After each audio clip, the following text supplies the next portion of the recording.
Здравствуйте, уважаемые участники! Приветствуем вас на ознакомительном семинаре. Сейчас, секундочку.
Здравствуйте, уважаемые участники! Приветствуем вас на ознакомительном семинаре «Городская жизнестойкость», который проходит сегодня в городе. Hello, dear colleagues and friends. It's a pleasure to see all of you here. And the format of our Congress allowed us to bring together representatives of local and national governments, international scientific community from all around the world. And this seminar is an instructional one, and it will bring you some exciting information about global agenda and programs on city resilience. My name is Tansilu Nurieva. I will be moderating, and I'm the project coordinator for UCLG Eurasia.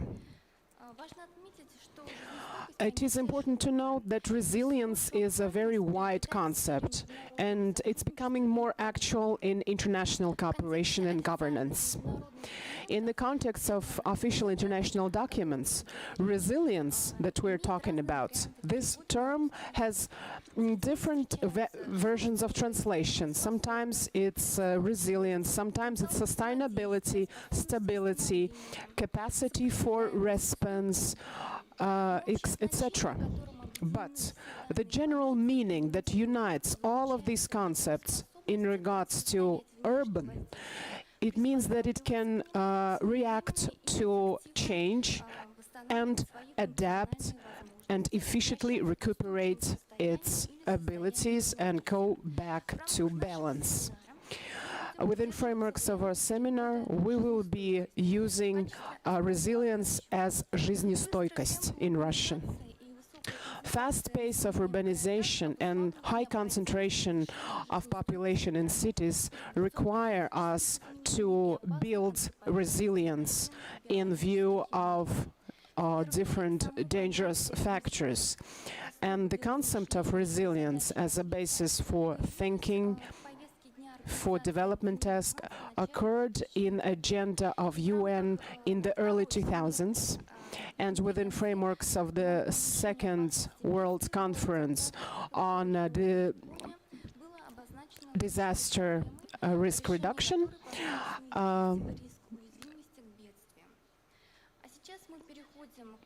And now we go to some welcome remarks, and the Secretary General of UCLG Eurasia, Rasih Sagizov, will be the first to greet the participants. Hello, dear participants of the seminar, and I greet you on behalf of UCLG Eurasia.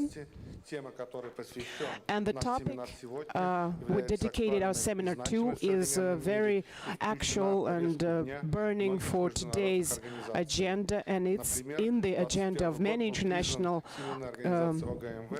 organizations. This year is the year of resilience, and the resilience is the topic of the forthcoming meeting in New York. The head of the Sakha Republic, Aysen Nikolaev, also will be presenting in front of the global community on this topic. Yakutia is becoming a leader in issues of resilience, climate change, Arctic issues, so it's one of the world's leaders. Raising awareness of local authorities, for example, about Sendai framework on disaster risk reduction, and it's also one of our focuses. And in order to inform municipalities and regions about these issues and to remind how important it is, Eurasian section of UCLG is holding some training and instructional seminars. The role of local governments is really crucial. Sometimes it's not within their scope of actions, but people live in the cities, and they are the first to suffer from the issues of resilience. Geographical position of our section gives us a high variety of different landscapes and cultures, but many cities in Eurasia face a lot of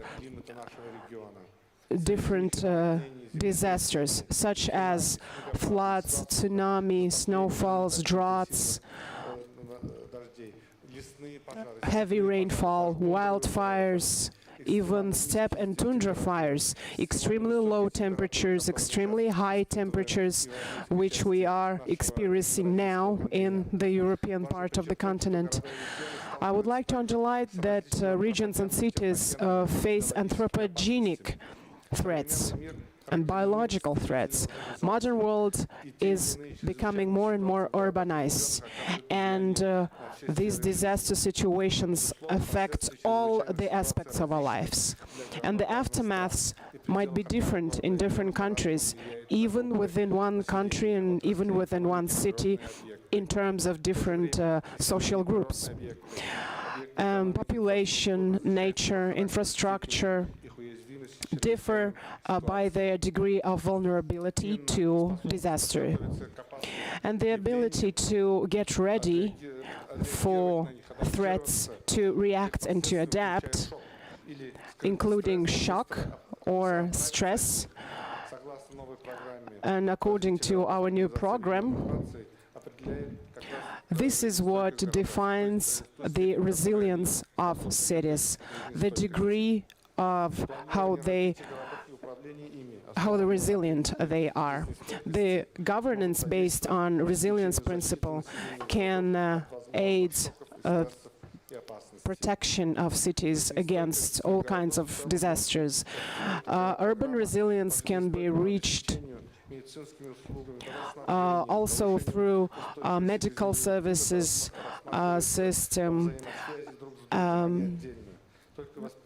and all other systems, if only they are viewed together. Only then a city can successfully react to climatic and natural change. Every city and region reacts and implements their own policy in protecting their population and territory in disaster situation. Every municipality in Eurasia has a structural unit in charge of this. And our seminar is aimed at reminding how core the problem is, and we want to make you understand the global trends, and we want to make sure that local governments realize all the global trends and they can take measures to react to global changes. When our Congress decided on holding a multi-level dialogue that includes world community, international organizations, national governments, regional governments, and administrations of cities, and wide public. All of this working together can bring us good results, and to become a winner in fighting all those cataclysms. Thank you for your attention. Thank you, Mr. Sagitov. From 2015 to 16, the heads of governments adopted several international documents that include the concept of resilience. It's the guiding principle of 6 agendas: Sendai framework, Addis Ababa program of actions, the new program of urban development, sustainable development program, Paris agreements, and commitments adopted on the Humanitarian Summit. One of the global agenda issues of Sendai framework for disaster risk reduction, and also about My City is Getting Ready. So about these issues, we will hear from the Academic Secretary of All Russian Research Institute of Civil Defense and Emergency Situations at Russia's Ministry of Emergency Situations, Irina Oltyan. Hello, dear participants of the conference. First of all, I would like to thank the organizers for inviting me to speak at this conference, and I am happy that in Russia now not only our institute is interested in this Sendai framework, but other actors, including UCLG. So I'm happy to share my experience, and of course I'm ready to cooperate.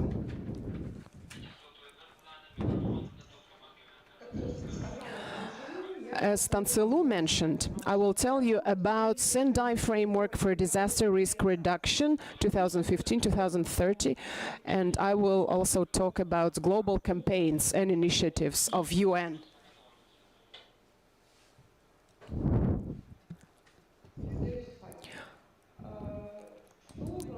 So what statistics says? In 2020, we have considerable reduction of number of deaths as a result of disasters compared to previous 2 decades. But it's good. But bad is that we see a growth of registered natural disasters, growth of number of those who suffered in disasters, and far larger losses, direct and indirect economic losses.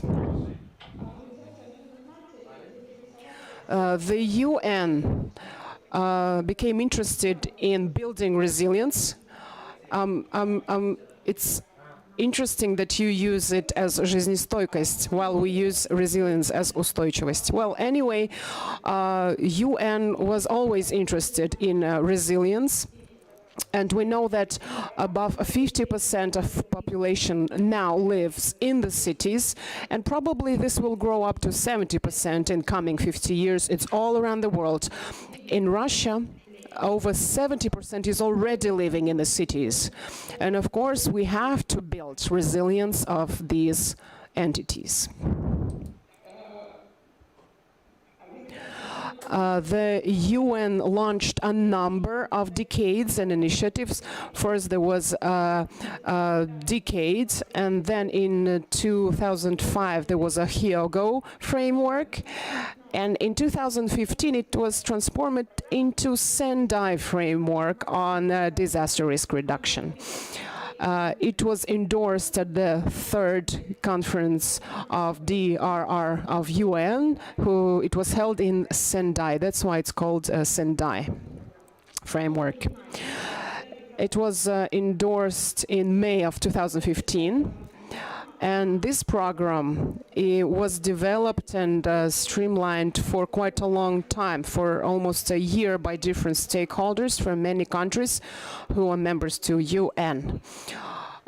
It's a 15-year voluntary agreement of countries that they commit to 4 priority action and 7 global targets. Sendai framework.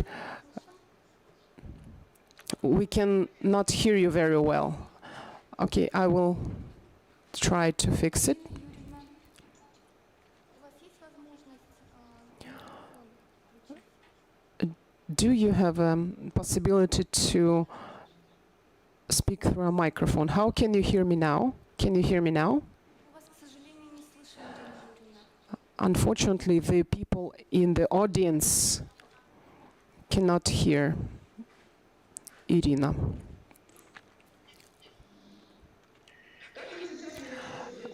How can you hear me now? Yes, I can hear you well now. And before that? Буквально 1 минуту нет. No, it's not. It was not for very long. Okay, then I will just repeat the slide about Sendai framework, or should we continue? Okay, Sendai framework. It grew out from Hyogo framework. Okay, if you heard then the next one. So Sendai framework. It has 7 global targets and 4 priorities for action that should be implemented voluntarily at local, regional, and global levels. There is the role for stakeholders, and there is some international cooperation. There is one global outcome, cutting on the number of deaths and cutting on losses. 7 global targets. 4 are aimed at reducing mortality as a result of disasters affected people, economic loss compared to global GDP, and the reducing of damage to critical infrastructure and disruption of basic services. And there are 3 points of increase. We should increase countries with national and local DRR strategies. We should increase international cooperation to developing countries, and increasing availability and access to multi-hazard early warning system and disaster risk information and assessment. There are 4 priorities for actions. I will tell about them in more detail further. So, priority 1, understanding disaster risk. Here you can see only those tasks that are core at local level. First of all, we have to assess the risk of disaster, to accumulate the database and knowledge base, raise awareness of population. So all the accumulated information should be readily available. We have to promote dialogue and cooperation in disaster risk reduction. And of course, we have to use traditional knowledge that are available to population. Especially, it's true for people who live in remote areas when there are not enough scientific expertise, but there is a lot of local knowledge. The second priority is strengthening governance to manage disaster risk. So again, at local level, the issue of disaster risk reduction should become integral part of the activities. Also, we have to accept and implement different local strategies and plans, and incentivize different mechanisms and tools for increasing standards. And priority for action 3, investing in disaster risk reduction for resilience. Of course, we all understand that in Russia we have a state program of risk reduction and protection of population from emergency situations, fire safety. At the level of subjects, the same programs are being drafted. So our priority 3 says that at local level, there should be some finance allocated and resources allocated. It can come from the state or from public-private partnerships. It can be from sponsorship and other sources of financing, maybe even international, through granting and target subsidies. And of course, we have to protect the sources of livelihoods of local population. Priority 4, enhancing disaster preparedness for effective response and to build back better. First of all, we have to prepare and revise regularly strategies, plans, and programs, investing and building potential of resilience, training of personnel and volunteers, and paying more attention to the after-disaster measures, and of course building capacity of local governments, which we are doing right now.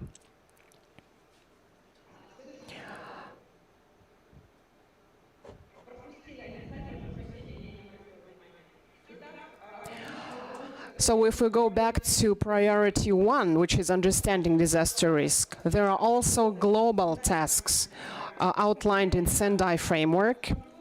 It's developing effective global and regional campaigns to raise awareness of public.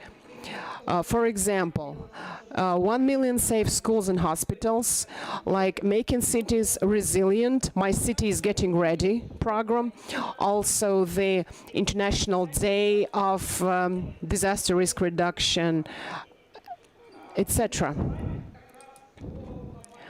And about this global campaign of UN, MCR, or Making Cities Resilient, as Amami Mizutori mentioned, who is the special representative of UN Secretary General for disaster risk reduction.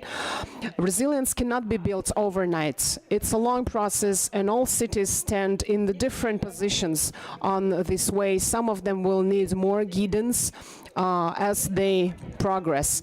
So this campaign was launched to support these cities who want to build their resilience. The campaign was launched in 2010 in Bonn, Germany. And a group of cities signed this agreement that they commit to 10 principles of this campaign. And when it ended in 2020, after 10 years of operation, there were more than 4,000 cities from over 100 countries from around the world. And in October 2020, because cities addressed UN asking to prolong this program. So in October 2020, they started a new program, which is called Making Cities Resilient. MCR 2030. This campaign implies membership of cities that can join and then can use a tool for assessment that is available at the site. By the way, in the bottom of the slide, you can find the website address, and you can find materials in Russian language as well. Also, there are so-called resilient hubs. Also, there are core partners. As far as I know, UCLG is one of the core partners of this campaign. And there are some subsidiary partners, like scientific and public organizations, etc. Our institute is now negotiating with UN to become a subsidiary partner as a scientific organization. So we have 3 strategic tasks. Those cities that join campaign should try to come up with a better understanding of urban governance. They should strengthen their ability to develop local strategies and supporting cities in implementing local strategies.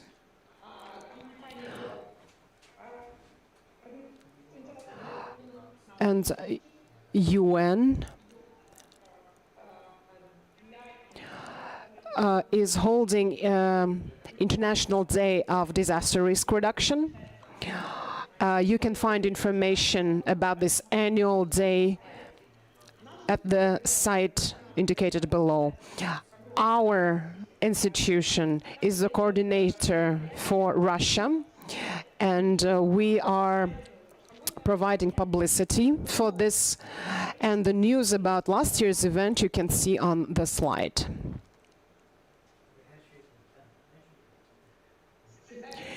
So what about Sendai, Russia?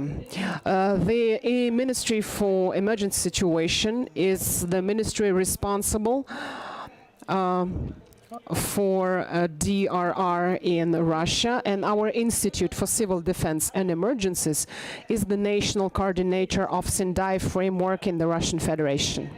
And I am the national coordinator of this program in Russia. We hold regular workshops, training, and roundtables. In 2017 and 18, we held a lot of seminars in different cities around Russia.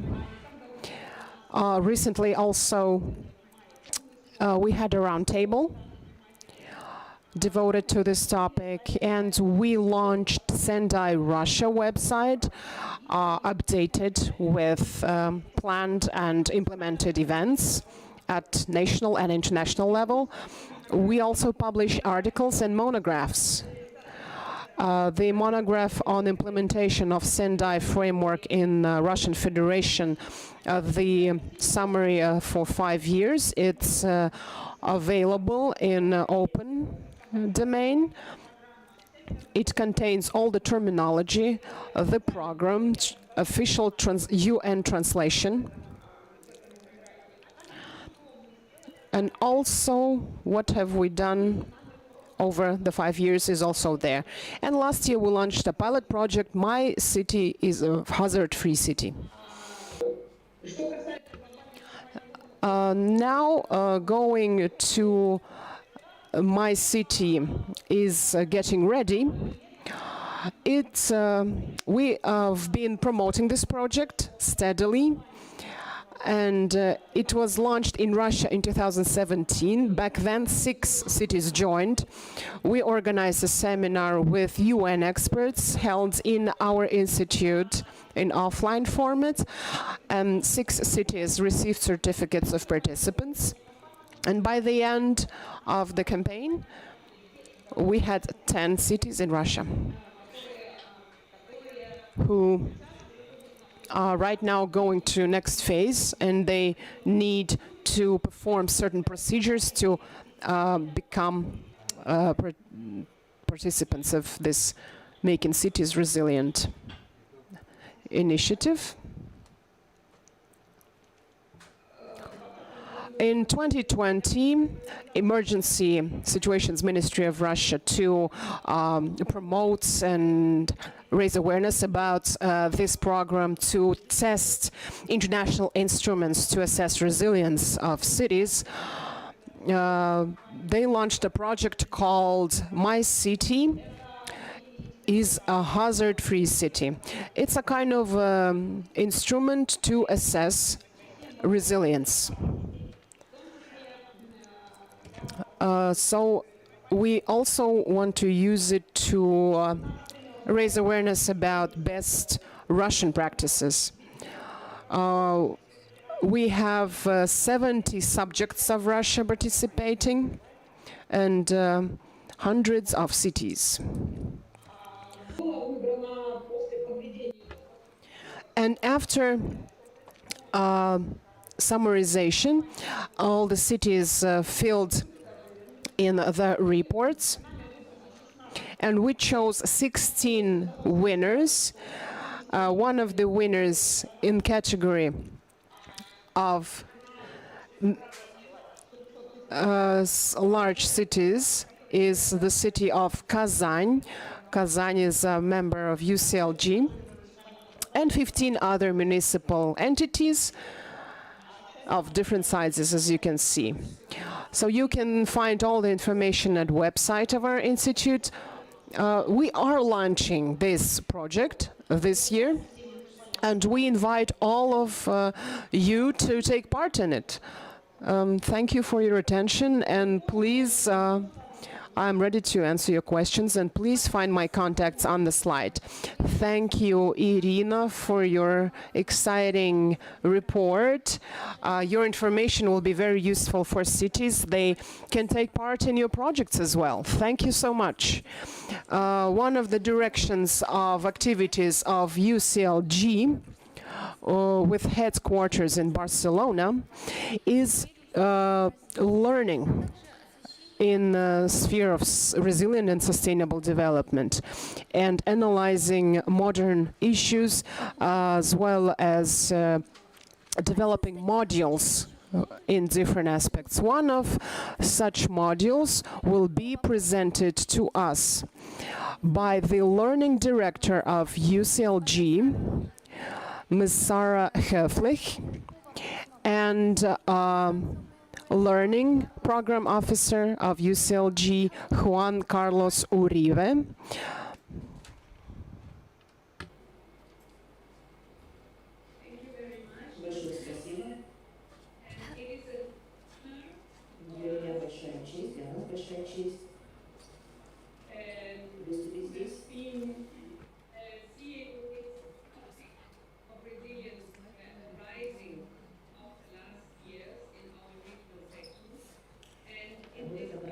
Жизнестойкости городов, она появилась на нашей повестке недавно.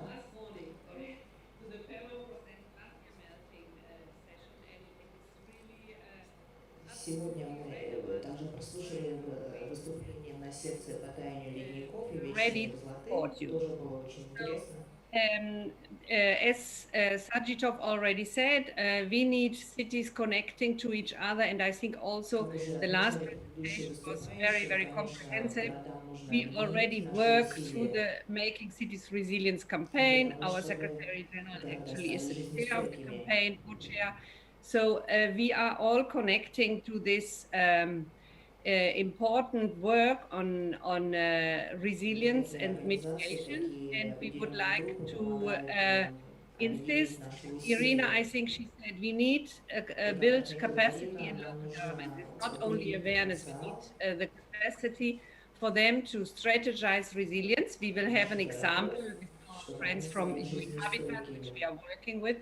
And I will very shortly give you only an introduction. If you would like to start with the slides, please. Could you display the slides? Thank you. Yeah, here this is an introduction. You see the modules Tanslio was talking about. We have 2 modules currently, and they are very, very comprehensive. They are playful. You will now get an insight what it is about, but they are actually built for a really capacity building strategy. So I think the point Madam Irina was making, and also Rashid Sajitov, we need to work more coherently and more longer to connect on the local experience and to learn from them systematically. This is the approach of this module we are developing and rolling out together with UN Habitat and UNDRR. Next slide.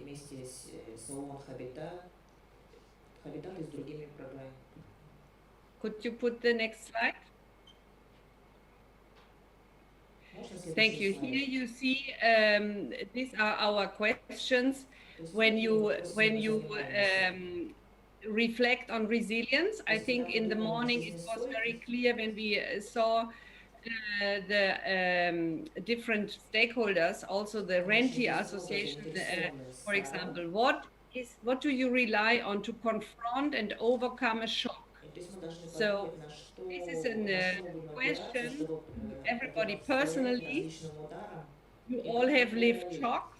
Maybe the permafrost melting, you did not live as a shock as other disasters, but I'm sure you have been exposed to a shock. And what do you rely on? И на какие системы вы будете опираться. So if we see this, usually our participants will say, I rely on my body first. My body is much stronger than I imagine. So this is a very important step in resilience.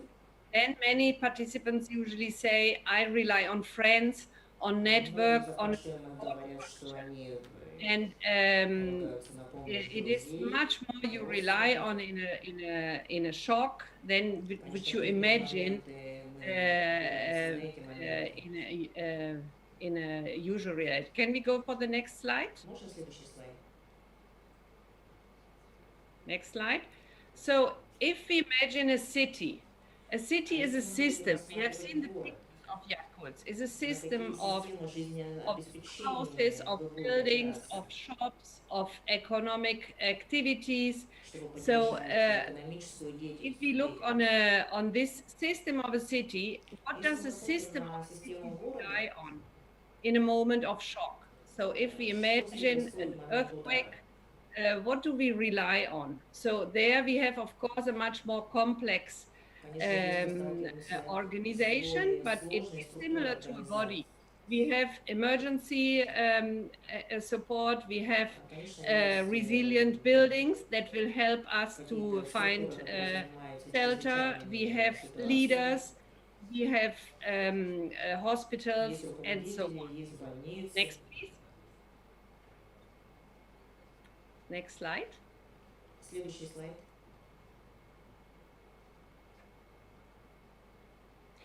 Okay, here, this is what we would call the strategic framework we always use for every strategic planning. So this is about threat. We have seen the threat you have in your region, in the Yakut region, is amazing. The permafrost threat is really an incredible threat. Where is the opportunity? What is our weakness and what is our strength? So this is a framework for strategic thinking we also apply when we try to localize the Sendai framework and resilience. Next, please.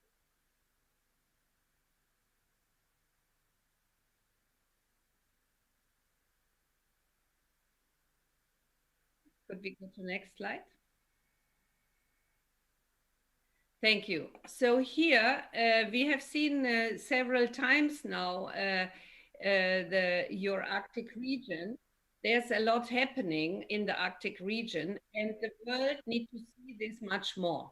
So we are really grateful that our Eurasian section is doing the Congress in Yakutsk, because even if we are not there, we get to understand the conditions you live and the importance for the planet and for the climate agenda of every single work you do.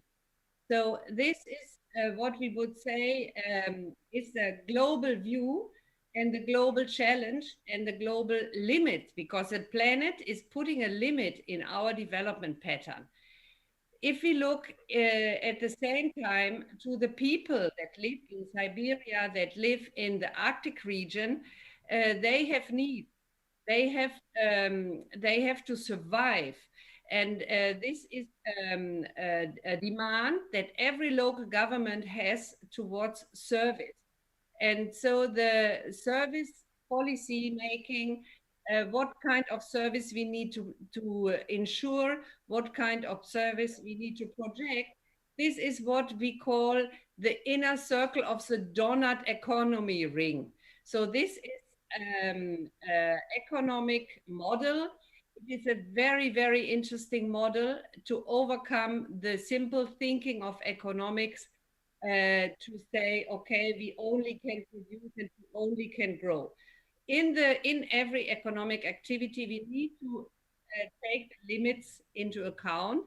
And I think this is done by you. We can see that all the narrative coming out from the alarm situation of the melting of the glacier and the permafrost is clear enough. So this kind of thinking and also the application in concrete strategies is what our module is dealing with. And we invite you to be with us for a longer, or we offer you anytime a longer training opportunity with our team. And actually, Juan Carlos, who is now taking the floor, will show you more about this.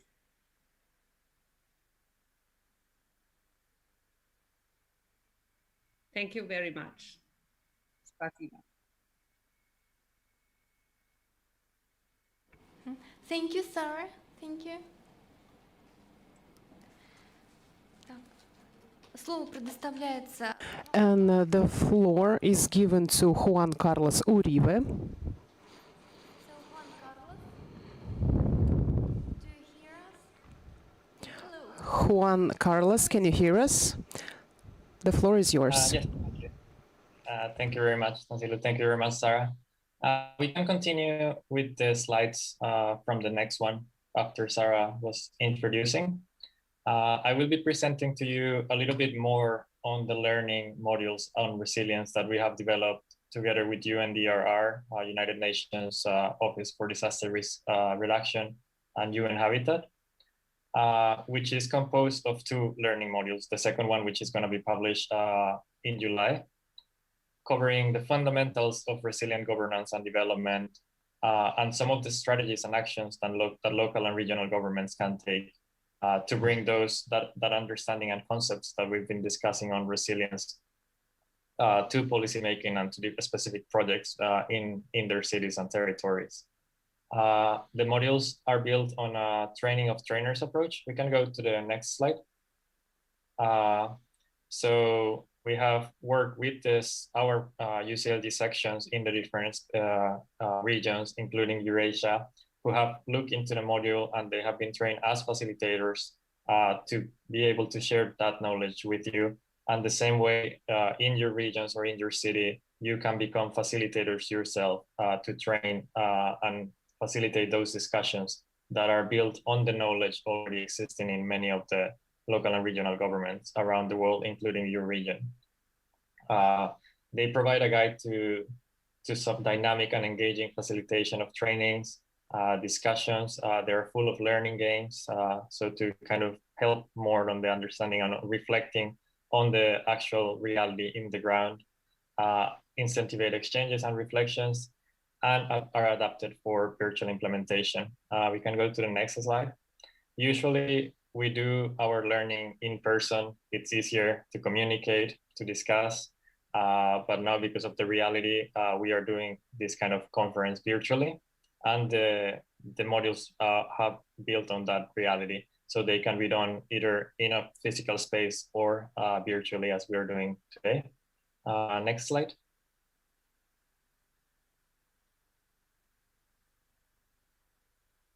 And we can go to the next one.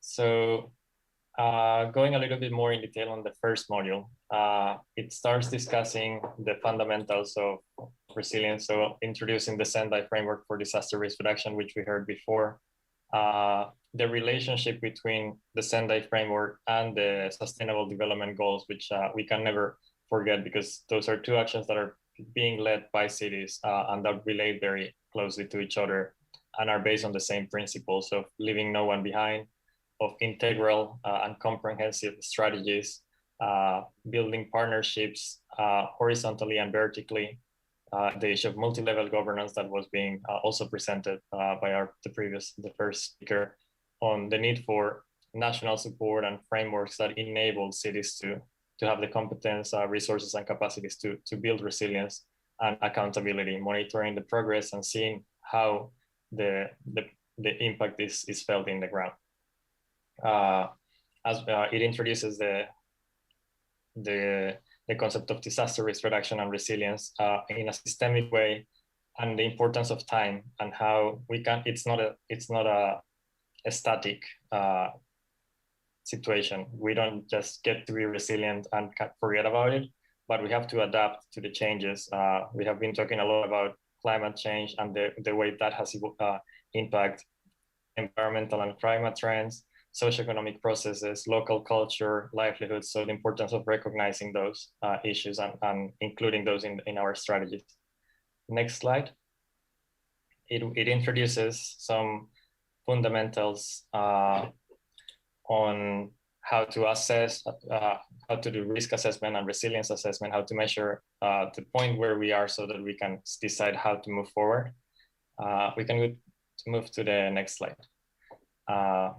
Issues of governance frameworks, how a city manages disasters, but not only the disaster response and recovery, but also building the resilience. How do we communicate between departments so that it's not only the infrastructure department doing resilience, but also social department, education, health, and all of those are integrated. The issue of finance was also presented today, whether it's from national funds, state or local funds, or through different private public partnerships or international funding, and the issue of action plans, which we will discuss more on the second module. Next slide.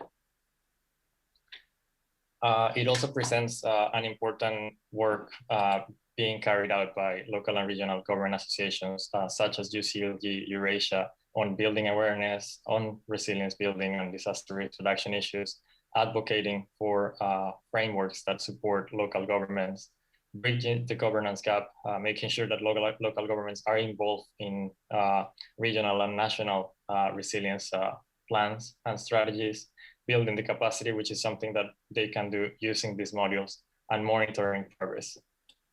Next slide. And then the second volume, which we will be launching next month, goes further into how can resilience building look in the ground?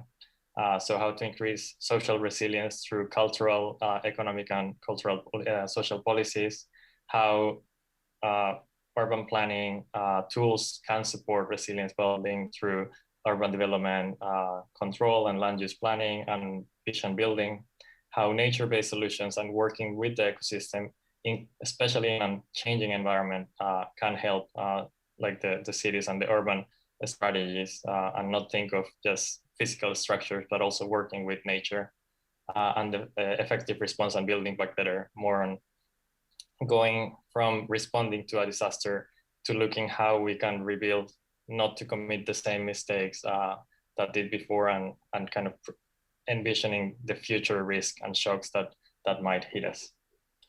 Now, it is important to recognize, next slide, the importance of the local context. It's not the same to build resilience on a Brazilian city in the tropics, or next slide, in the Arctic, as we've seen. It's very different climate, different shocks, different stresses and climatic trends that we build, that they confront. So it's very important to have that local government leading the way and understanding their context and the stresses that they confront. For that, in terms of Yakutsk and a lot of cities in Eurasia and in the Arctic, we can go to the next slide.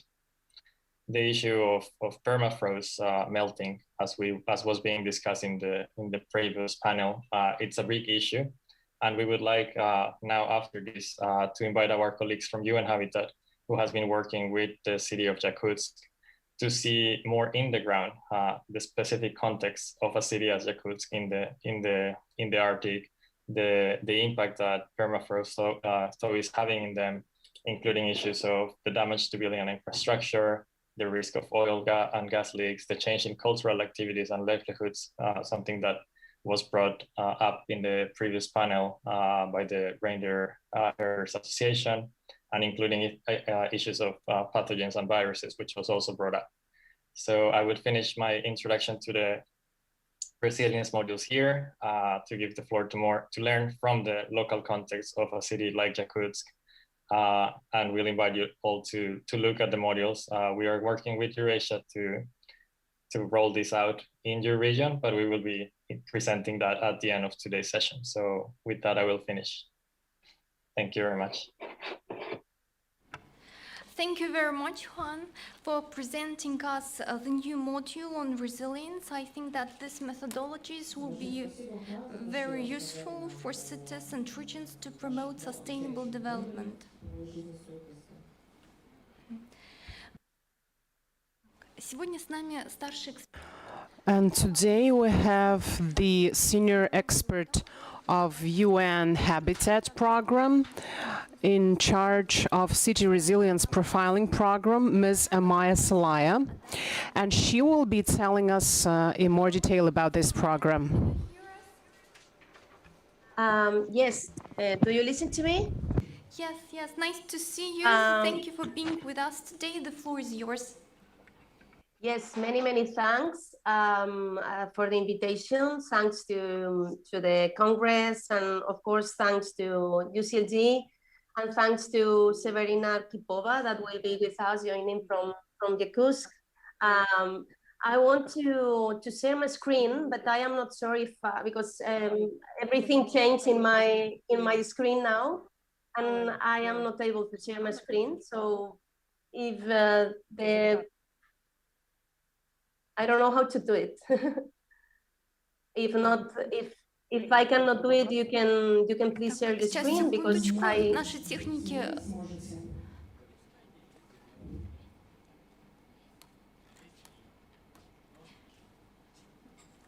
all the screen changed when I began to talk, so I cannot. So your presentation has been launched. It's okay. Now I can. Oh my God. Okay. So I will. You see my screen, right?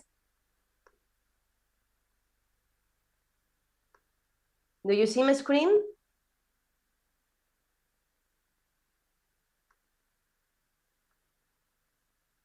Yes, Juan Carlos, do you see my screen? Okay.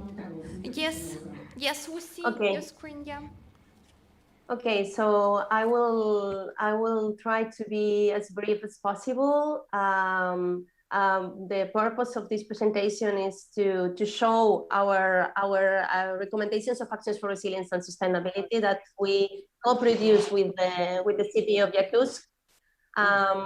I think we have already talked about the challenges we face as an entire world. So our problem of urbanization, climate change, and here in this Congress more than ever, the role of local governments and stakeholders. Other participants have already gone through all the international agenda. Of course, everything that we do is aligned with this agenda. In our understanding of resilience, we go beyond risk reduction. As have you seen, of course, we built upon the Sendai framework, but we go beyond. Because of this, you will see that some of our actions are not only focused in civil protection, not only in civil protection or in risk reduction, but are also focused in building a long-term resilience for people with social and economic perspectives. We work with a tool that you can find information in social media and in our guides, etc. So I will not extend the explanations about the tool, but of course, these recommendations of actions for resilience and sustainability have been built and constructed because we ran a diagnosis and an analysis, and we co-produce these actions after this diagnosis with the city. We work, as Juan Carlos was explaining, it's not the same to work in Teresina, in Brazil, in the tropics, in the Ecuador, than to work in Yakutsk. And we have tested our tool in different cities. In my case, I have been in Yakutsk a couple of times. I love that city, so now I miss the landscape and all the colleagues that supported us to run the diagnosis. This is how it looks like, the final report we proposed to the city. You can see there in the screen a first screening of how the performance of the city works. going through all the urban elements, built environment, basic infrastructure, economy, mobility, etc. Of course, we gather data from these urban elements, but we take into consideration the GIS data because it's super important when we work at the local level.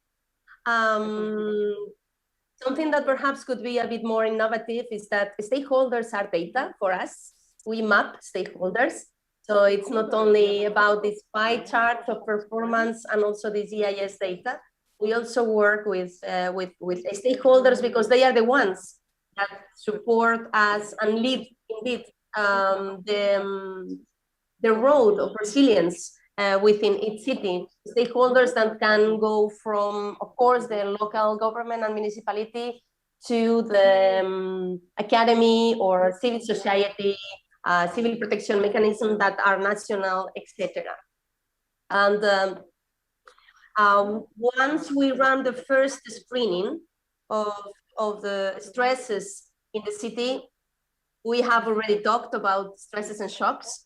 So about the stresses, you can see there that we have unregulated urban growth, socioeconomic deprivation, ecosystem degradation, management of urban metabolism, inadequate urban infrastructure, dependency of external markets, and then we develop this kind of matrix in which you can see challenges, you can see stresses, and you can see all the shocks that indeed, if I am not mistaken, Irina has gone through several of them.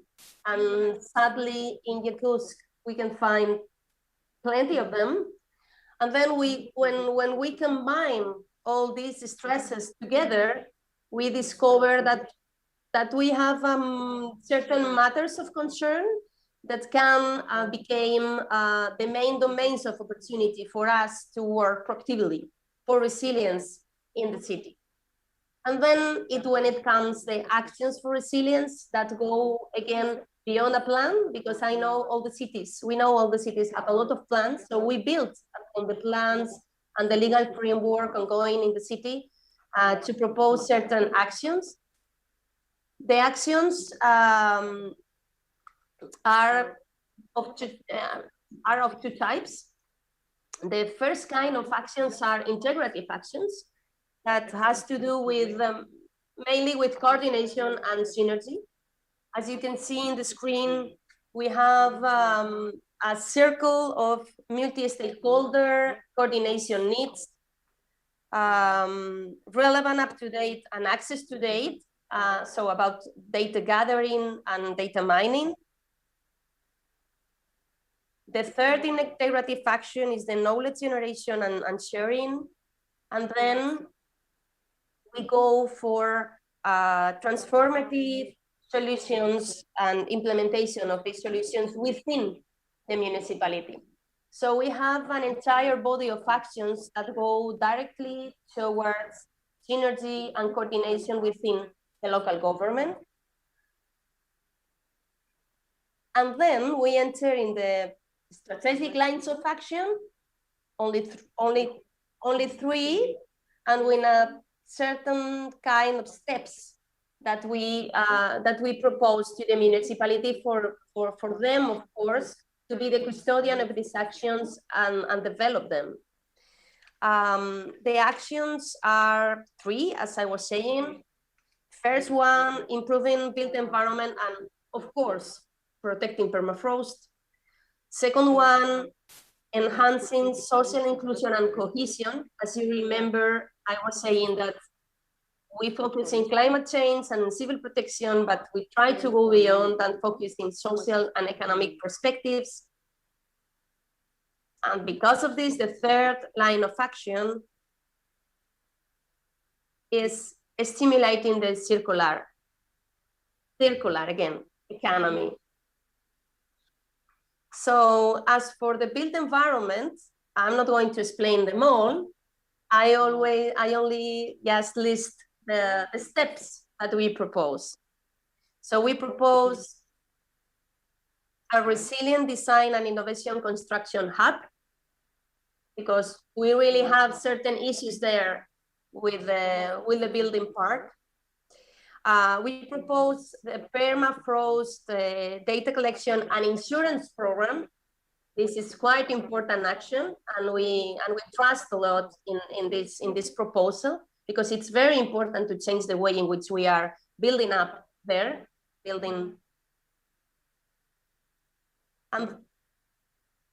and then we propose a construction challenge program within a resilience quarter as a pilot from the neighborhood scale. And we will end having a Yakutsk specific climate resilience building guidelines to lead the path towards the way in which we should be building and constructing buildings there in Yakutsk. As for the second line of action, that is enhancing social inclusion and cohesion, we proposed first to begin with a Yakutsk dialogue network. We need, again, to gather data and to map. So we need to go for a participatory mapping with vulnerable groups, so the people that have more problems within the urban setting.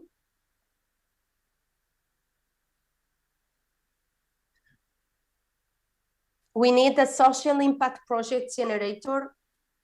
And then we go for 3 schemes. First, intergenerational scheme for the elderly that we found it's one segment of the population that is most vulnerable.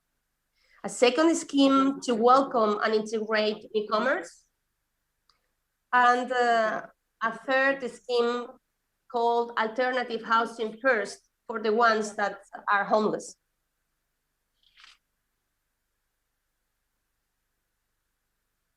And as for the third line of action, that is stimulating the circular economy, the word circular will appear almost in all the steps. So we need a circular economy network, scoping study, again, mapping. A circular innovation, so a Fab Lab.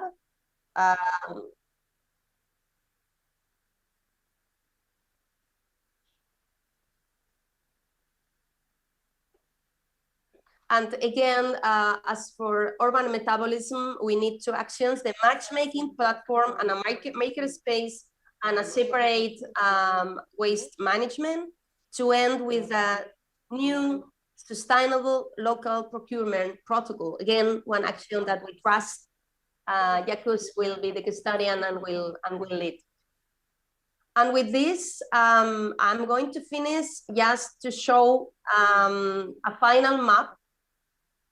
I know this slide is in English, but you can see how, from our analysis here, stresses, shocks, and challenges, and thanks to the stakeholders' actions and this narrowing down through integrative and actions and priority matters, we end having these strategic lines of action with all the steps that we propose.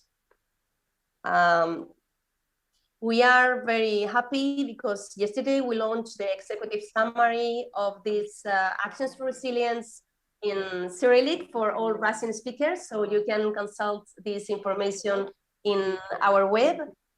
And spasiba again to everybody, and Martal to the people in Yakutsk.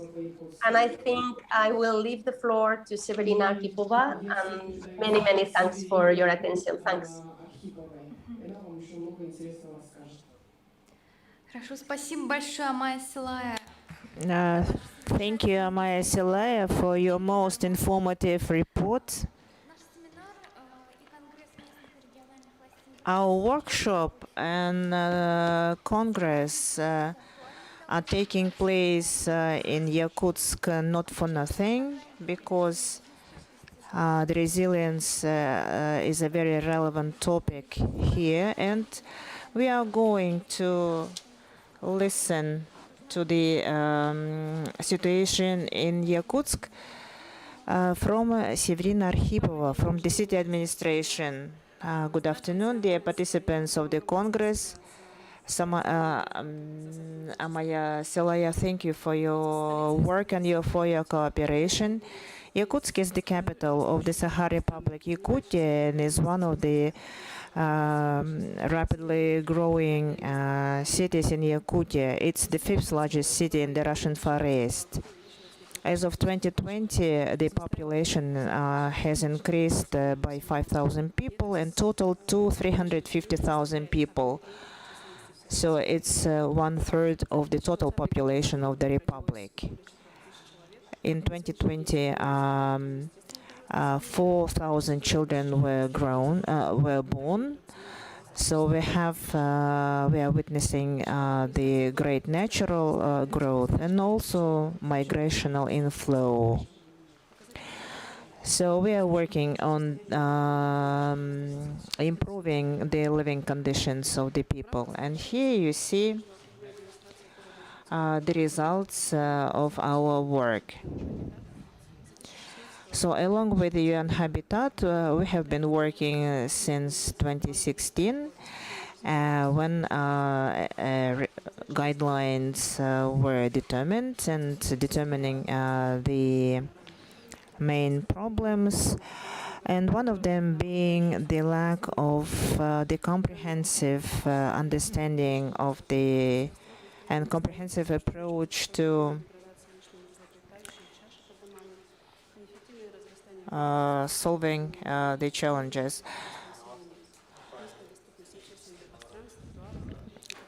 So these problems included many problems in infrastructure,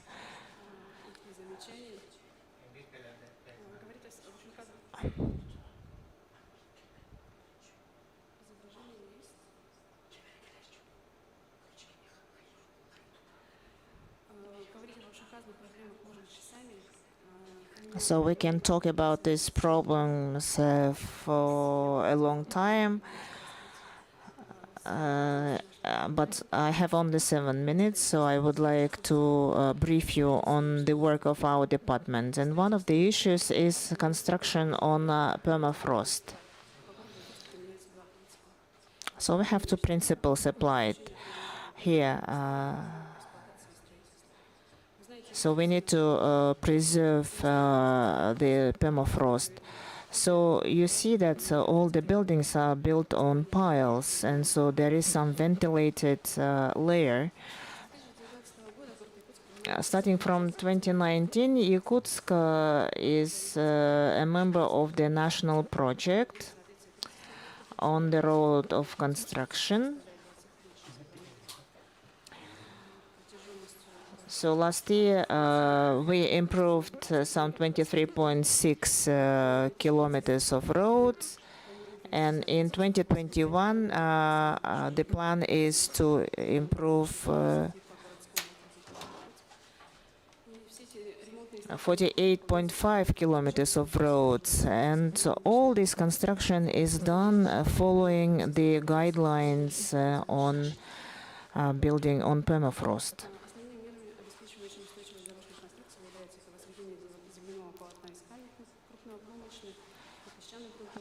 So the main principle is here is the use of rocks and other materials which insulate permafrost.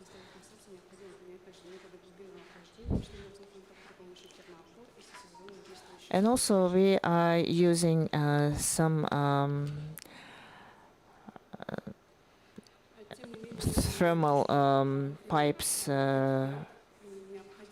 So we understand that we are moving forward and we need to introduce new technologies and to do more research and to apply more environmentally friendly ways of road construction. So in this respect, we are open for the international practices and expertise.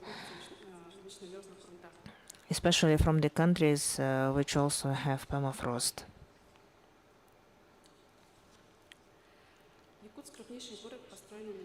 So Yakutsk is the largest city built on permafrost, and due to permafrost, the construction has its own specifics here, starting from engineering, prospecting, to the constructions. Starting from 1950, here a lot of field researches have been done to study the influence of buildings on the permafrost.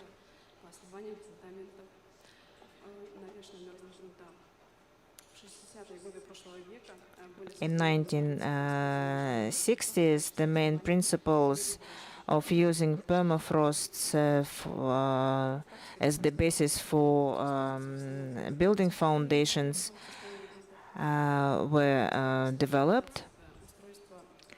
So the main principle is still establishing this ventilated layer. So here you see the types of piles used here.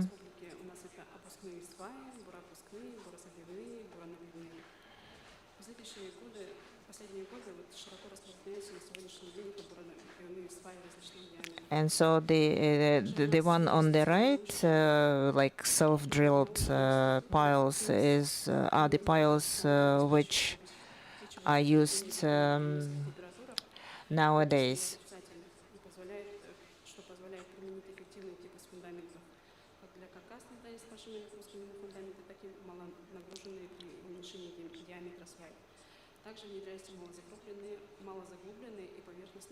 So they allow to use piles of smaller diameter and also immerse them to the not that deeply. So before that, you see when piles were not used, we faced these melted areas.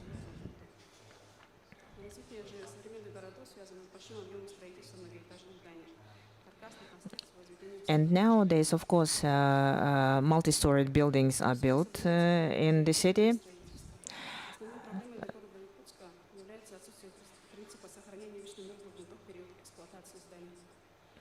So the main problem for Yakutsk is that permafrost is not maintained when the buildings are put into operation. And over thousands of houses considered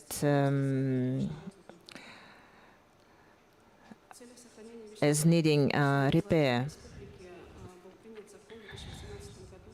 In 2018, the Republic adopted the law on protection of permafrost, but it is not in the full effect so far, with no funding. So permafrosts cover large territories in the north. They account for 50% of the territories of Canada, and they are seen in Mongolia and in other countries, and even under the Arctic shelf. And in Russia, they occupy 70% of the territories. So the monitoring of permafrost will help us to estimate the condition of the lands under buildings and make forecasts. It all requires funding, and the city administration cannot do that without the funding from the regional and federal budgets. And we think that it is time that some federal standards on protection of permafrost should be developed and approved. So Yakutsk needs the full-scale assessment of the permafrost condition on its territory, and to develop the program on restoring permafrost. So in conclusion, I would like to say that we live in the constantly changing world, and we need to adapt to nature and not to adapt it to our needs. So everything is interrelated, and people should realize their responsibility for the future of the planet. And environmental awareness should become a part of our life. And by 2030, our goal is to create comfortable and safe environment. The Yakutsk should become a city where it is interesting to live every day, and the city which is interesting to visit. So thank you, Severina, for your report. And now we are moving to the discussion. Do we have any comments, any remarks?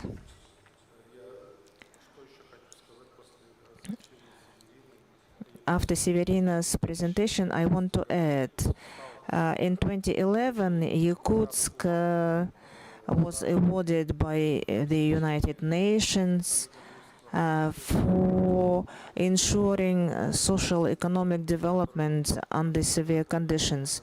So this is the only city which received this UN's award, and our Eurasian branch section promoted Yakutsk's nomination. Now Yakutsk is the 59th largest cities. It is one of the few cities in Russia where the population is growing. So even in Moscow, the population is dropping, but Yakutsk is growing. So we see that Yakutsk actually succeeds in ensuring sustainability and resilience of the city. Yes, indeed. I hope that Yakutia is going to become a leader in terms of studying the Arctic. I don't see any other municipality or administrative unit occupying such large share of the Arctic. And that's only natural that Yakutia becomes a leader in studying the Arctic and permafrost. Thank you. More comments? Yes, Mr. Kugaevsky, please.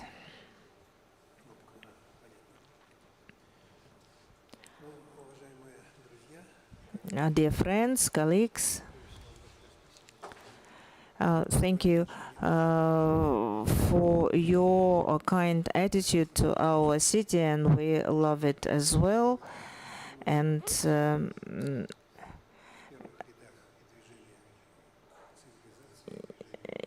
yes, we are trying to be in the vanguard of the progress, and we are ahead in many issues, and we look at Tatarstan and Bashkortostan. So since 1990s, we have been monitoring each other's. So here I'm probably the only person here who is old enough to judge several stages in the development of our city.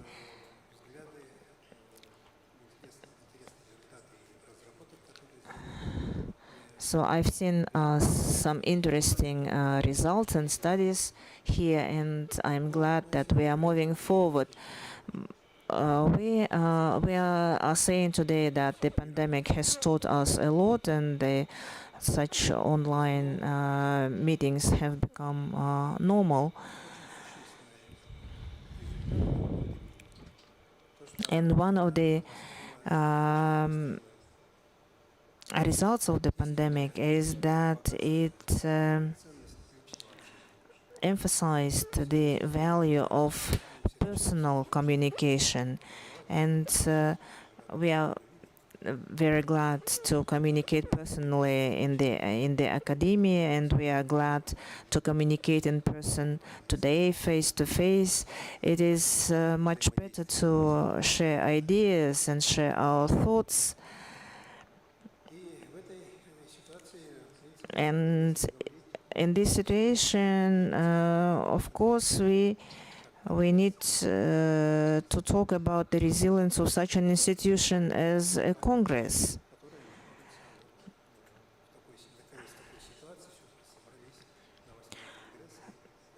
So we have gathered for the 8th time, and we are ready to work more. So this is the sign of the Congress's resilience.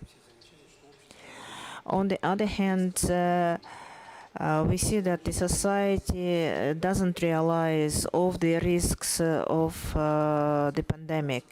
As of today, 25% of the population in Russia got vaccinated. In the United States, in India, the figures are 23%. So the question is, don't we see the risk, especially in our country where the vaccination is voluntarily? So don't we understand the risks? So how can we discuss the issues of resilience further? The situation is changing, new strains appear. So I have had COVID and I also got vaccinated, so that's why I'm not wearing the mask. So these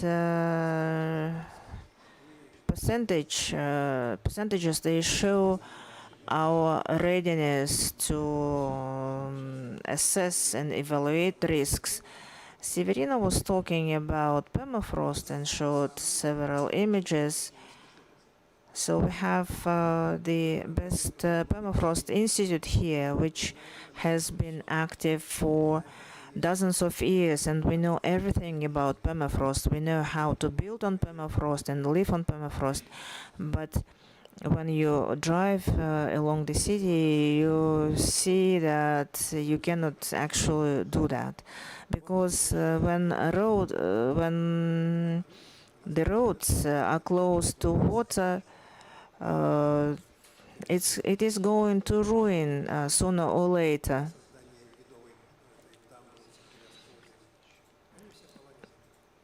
And along one of the motorways in Yakutsk, along a lake, one of the lakes. So they have these pipes filled with gas, but many of them are destroyed, and you can see the consequences of that.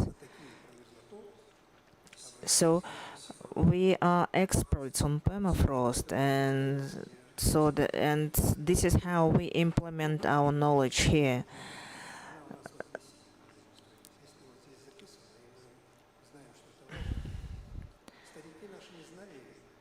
So our ancestors, they didn't use like permafrost.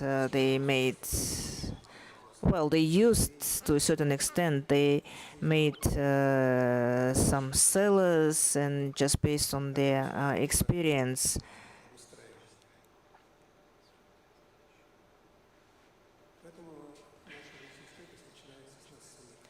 So our resilience starts with us. I heard the presentations of our speakers, and the mainline idea was, as Irina mentioned today,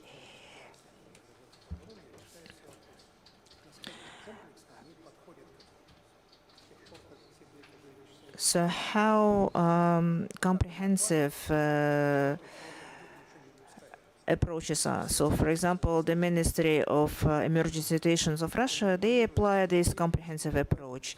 So they take into account all the aspects, And so that's why now we feel more or less safe in terms of natural disasters and emergency situations. And Sarah had also a very interesting approach how do what modules they have in education, in training. And I had, well, we thought that decentralized governance is not that important, but now we moving to it. We are moving back to centralized, to the planning, and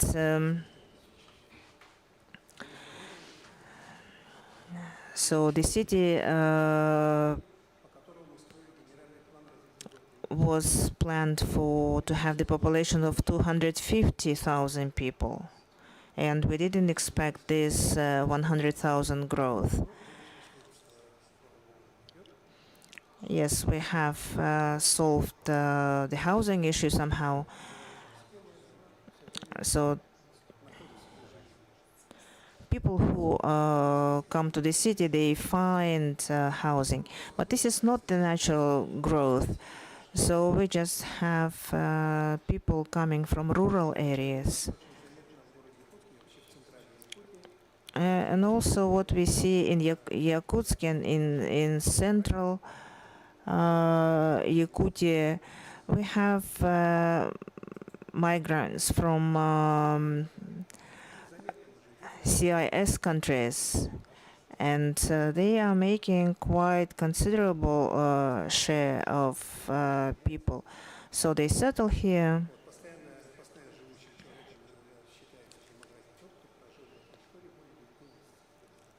So if a person lives over 9 months on a certain territory, he or she is considered a permanent resident.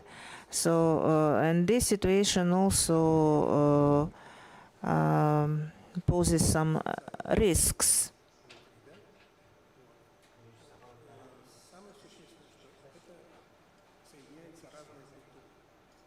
So because this is the interaction of cultures.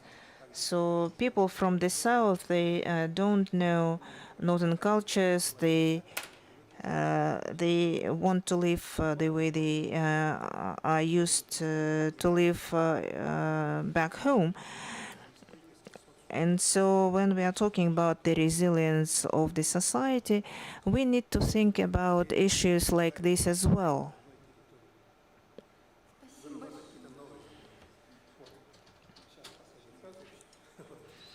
Just one last remark.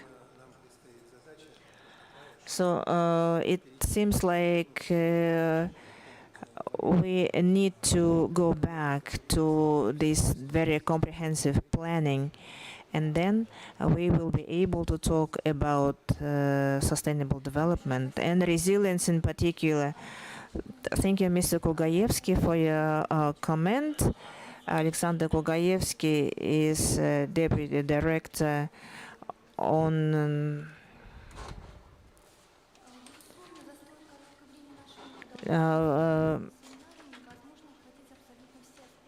expert activities from Northeastern Federal University. So it is very difficult to cover all the issues during such a short round table. So that's why UCLG Eurasia is planning a workshop, and we are going to post information about this workshop on our site. So I would like to thank all the speakers for their presentations and all the participants. So the next round table is starting right now, so please don't leave the audience.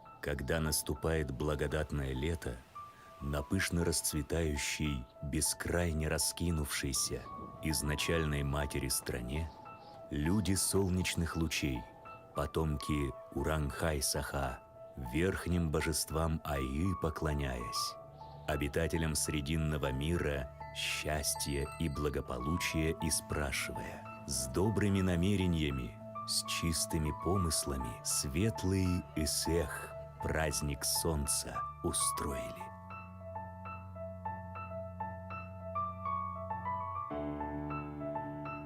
Исех, проводимый в день летнего солнцестояния, это праздник обновления, когда каждый человек имеет возможность очиститься физически и духовно. Традиционно дни празднования начинаются с обряда очищения и благословения.